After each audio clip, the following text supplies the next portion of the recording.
Greg Combet is the Federal Industry Minister. He joins us from Parliament House this morning. Minister, welcome back to breakfast. Thanks very much, Fran. The government has agreed to the ACTU's call for an emergency summit on the future of the car industry. When will this be held, and what's the point of this?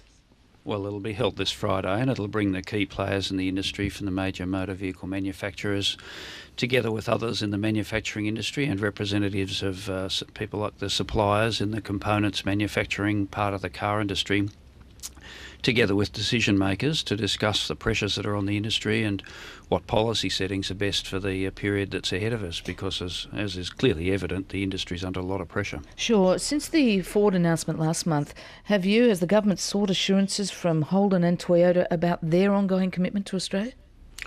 Oh, I'm engaged in very regular contact with both Toyota and General Motors Holden. Last year, of course, we announced $215 million added to by the Victorian and South Australian governments to secure an additional $1 billion investment by General Motors that will take their manufacturing operations in Australia through to 2022.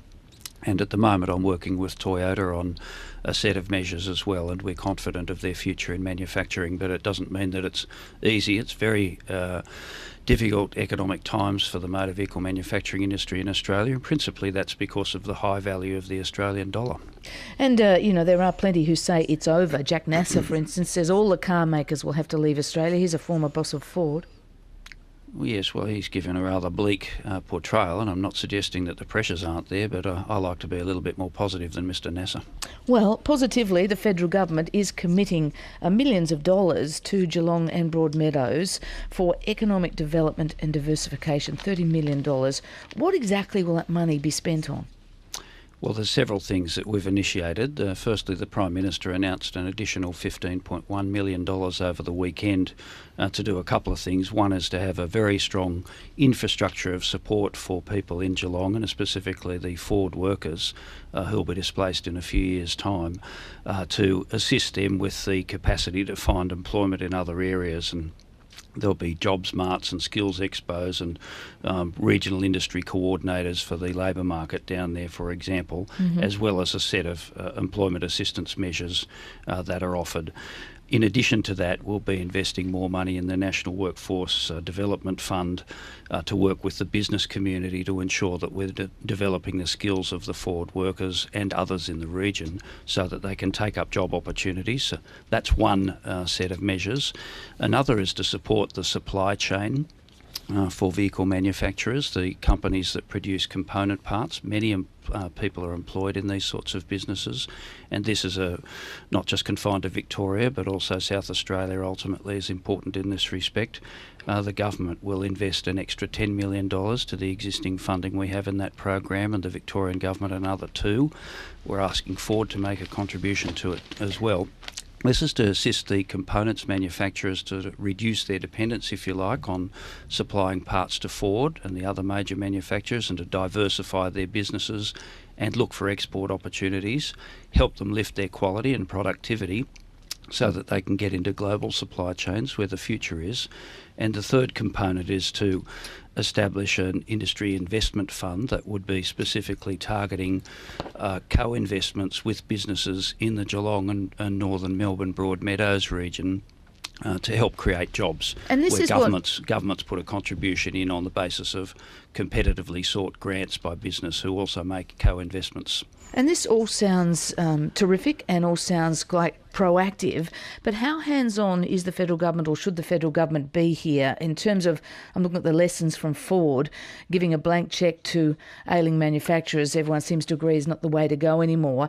We spoke to a manufacturing expert, Joran Roos, recently, who said the governments succeed when they're more hands-on, when they tie the money, for instance, to specific outcomes in R&D or export industries to ensure that government money is being used effectively to really lift the bar in the output of things like the component manufacturers and diversifying, for instance. Well, that's exactly what we set out to do with this, and I think a characterisation of that there's just been handouts for no purpose whatsoever is quite unfair and ridiculous, frankly. Well, one of the ministers a former minister has conceded, former Premier rather, John Brumby, conceded that they had agreements with Ford, which Ford just then broke and ignored. Well, Ford are discharging the obligations they have to the Commonwealth Government at the moment and the state government in the development of a new model Falcon, or the upgraded Falcon model that they're producing until 2016. They're discharging their obligations. You mentioned that there'd been Commonwealth and state government support over a number of years. Of course, that has all been accompanied by very significant investments by Ford in their operations. I was reading an article written by Mike Devereaux, who's the CEO of Holden in Australia. Of course, he's indicated that over the last 12 years, governments have put in about $1.8 billion into their operations, matched by $32 billion worth of investment and economic activity that General Motors has sustained in Australia, and all of these things are done with specific purpose. For example, it supports research and development, it supports innovation, it supports development of their production line, it supports skills development, it supports the development of new model vehicles in Australia, it helps the integration of the supply chain into the global supply chain, where of course the volume is to be found to ensure sustainable businesses. But nonetheless, with all of these things, there are significant economic pressures. A lot of these businesses, of course, have been around for some time. Their investments were initially made on the basis of an assumption the exchange rate might be 80 cents to the US dollar. It's been above parity with the US. And for every cent appreciation in the dollar, it adds maybe $250, $300, $400 impact to the competitiveness of an Australian vehicle in the Australian market, and these things can't be underestimated. Okay. So government has to continue to invest to support ongoing innovation, productivity, skills development, research and development, and becoming part of the global motor vehicle manufacturing industry, and that's exactly what we do. It's 8 minutes to 8 on Breakfast. Our guest this morning is Industry Minister Greg Combet. Minister, on another matter, as a former union leader, you led the fight against James Hardie Industries on asbestos. How much confidence do you personally have that Telstra, which owns the pits and ducts which are being dug up now as part of the NBN rollout, asbestos being found in some of them, that Telstra will do the right things by workers building the NBN? Well, I'm not close enough to say my personal level of confidence in Telstra's management of it. They're certainly saying it is their responsibility. They've acknowledged that clearly.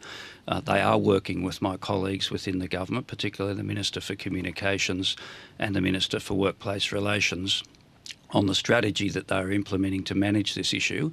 It is critical that it is done in mind with the greatest security for members of the community where the NBN rollout is being undertaken, and the workers who are involved both in Telstra's workforce, NBN's workforce, and the contractors who are involved in the rollout of the broadband. So we all know what is necessary, and as you say, I've had a lot of experience, unfortunately, with people being exposed to asbestos, and by crikey, they better do this job well. And just finally, Minister, a number of polls out today all suggest Labor is in an irreversible decline, headed for a massive defeat. With 103 days left, what can the government do? What can Labor do to close the gap? Anything? Yes, there are many things that we can do. There's no doubt that we're under considerable pressure as we head towards the election. There's no news in that. It's been difficult for quite some period of time, but I do believe that as the election does get closer, many of the issues will come into the frame. We've been discussing the automotive manufacturing industry, for example.